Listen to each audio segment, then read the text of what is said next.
Regina Kay Walters was murdered by Robert Ben Rhoades in 1990 when he strangled her in an Illinois barn just after taking a terrifying photograph of her cowering in fear.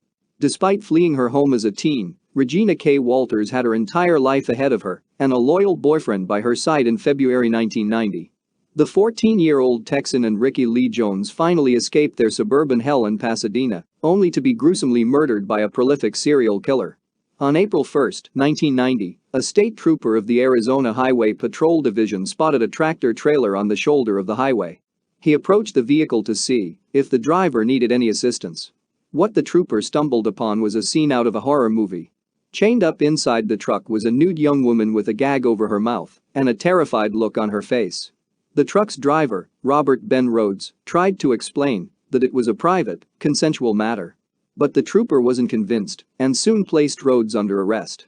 While waiting for backup, he discovered a .25 caliber automatic pistol in Rhoades' possession.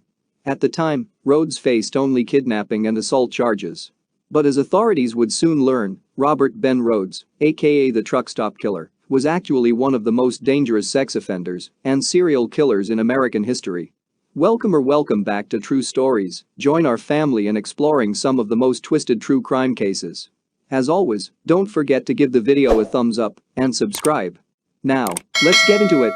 Born November 22, 1945 in Council Bluffs, Iowa, Robert Ben Rhoades was in trouble with the law almost from the start. While in high school, he was arrested for tampering with a vehicle and then again for fighting in public before he joined the Marines. Soon after, in 1964, his father was arrested for assaulting a 12-year-old girl and ended his life before the trial. A few years later, Rhoades himself was back in trouble with the law for a robbery that saw him dishonorably discharged from the Marines. By the 1970s, Rhoades had found work as a truck driver. What the authorities learned much later is that, while out on the road, the truck stop killer tortured, assaulted, and killed as many as 50 women. He even took photos of some of his victims before murdering them.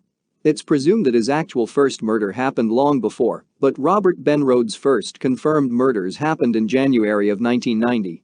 After he was arrested in Arizona in April of that year, he confessed to the murders of newlyweds Patricia Walsh and Douglas Siskowski. The couple had left Seattle in November of 1989 and were hitchhiking to Georgia, preaching the Christian gospel. The truck stop killer picked them up in Texas and killed Siskowski immediately. However, he held Walsh prisoner for more than a week, during which time he tortured and sexually assaulted her repeatedly before shooting her to death. Authorities found Siskowski's body near Interstate 10 east of Ozona, Texas later in January, though it wasn't identified until 1992. However, it took almost 13 years for the authorities to identify Walsh's remains after deer hunters found her body near the mouth of a canyon in Millard Country, Utah, identifiable only by dental records. Committed soon after he dispatched the newlyweds, the crime that ultimately earned the truck stop killer a life sentence was the rape and murder of Regina Kay Walters. The 14-year-old from Pasadena, Texas, was hitchhiking with her boyfriend, Ricky Jones, when Rhoades picked them up in February of 1990.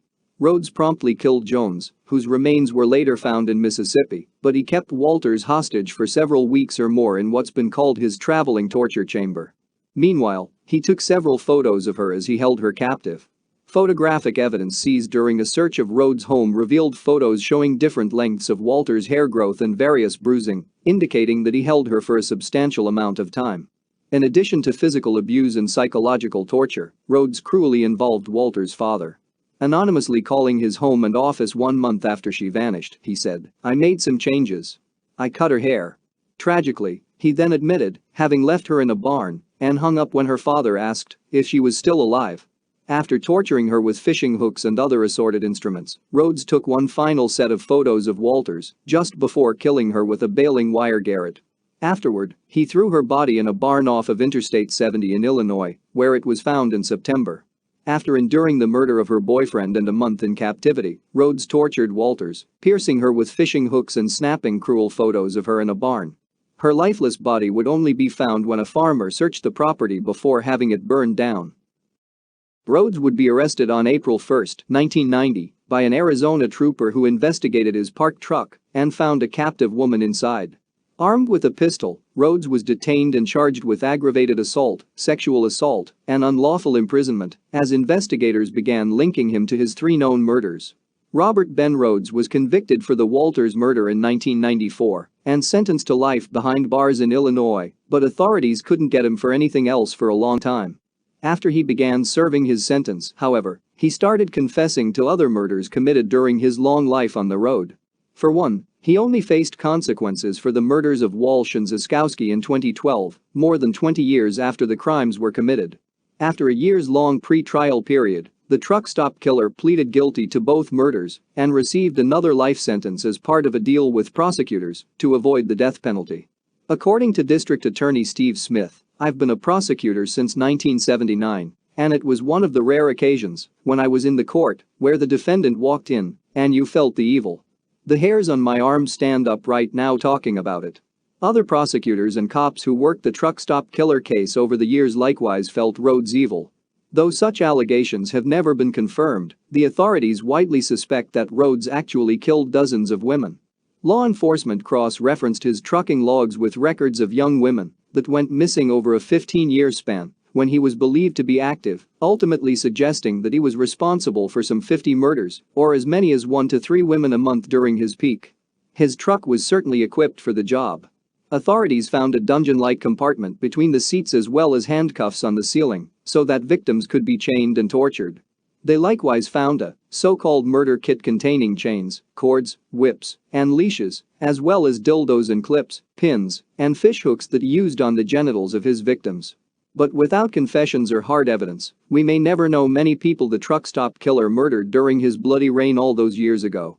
While authorities suspect that there are dozens of unsolved murders hiding within Robert Ben Rhoades' tale, one recently surfaced story from his past had something of a happy ending. In 2015, several law enforcement agencies shared a photo of a young woman taken by Rhoades inside his truck in 1985 on Facebook. It was on the same roll as the shots of Regina Kay Walters. The authorities figured the woman was another victim of the truck stop killer and were looking to identify her. But then, a woman from Saskatchewan named Pamela Milliken recognized the young woman as herself. Milliken said that she was hitchhiking to go find her brother in Winnipeg when she ended up in Rhoades' truck. When he snapped a photo of her just after she got in, she asked why, and he told her that he kept photos of his passengers so that he could show them to the cops in case anyone ever robbed him and fled. "He told me he was going to Florida and he wanted me to come with him," Milliken said. At one point, he pointed to a sign on his dashboard that said cash, grass, or ass, no one rides for free, she recalled. "I didn't have any money.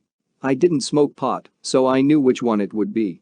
They had what Milliken described as a consensual sexual encounter, and he dropped her off at a bus depot in Winnipeg. Of course, many were not as lucky as Milliken. And while the truck stop killer will never see the light of day, we may never know how many lives he took. Robert Ben Rhoades, now 74, is currently serving his 2 life sentences without the possibility of parole at the Menard Correctional Center in Chester, Illinois. If there are more murder confessions to make, there may be time yet for other families to find some semblance of closure and justice. We've come to the end, thank you for watching. Don't forget to give the video a thumbs up and subscribe. Till next time.